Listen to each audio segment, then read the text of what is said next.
బాబా సినిమాలో ఈ సీన్ గుర్తుందా? బాబా మంత్రం చెప్పిస్తే కైట్ అతని దగ్గరికి వస్తుంది. ఇలా సినిమాలోనే కాకుండా మన లైఫ్లో కూడా జరుగుతుందని మీరు ఎప్పుడైనా ఆలోచించారా? అయితే ఈ వీడియో లాస్ట్ వరకు చూడండి, మీకే అర్థమవుతుంది. మనకు డైలీ థౌజండ్స్ ఆఫ్ థాట్స్ వస్తాయి. ఈ థౌజండ్స్ ఆఫ్ థాట్స్ ఉన్నప్పుడు ఈచ్ థాట్కి ఉన్న పవర్ చాలా తక్కువ. కానీ అదే థౌజండ్స్ ఆఫ్ థాట్స్ ఉన్న పవర్ని ఒక్క థాట్ మీదకి మారిస్తే ఆ థాట్ చాలా పవర్ఫుల్గా మారుతుంది. ఈ సినిమాలో బాబా కూడా అదే చేశాడు.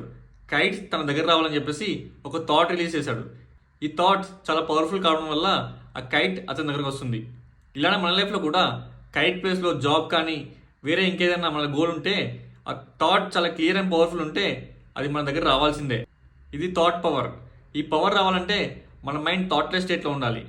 మన మైండ్ థాట్లెస్ స్టేట్లో ఉన్నప్పుడు ఏమవుతుందంటే ఈ థాట్స్కున్న పవర్ అంతా కన్జర్వ్ అవుతుంది, సేవ్ అవుతుంది.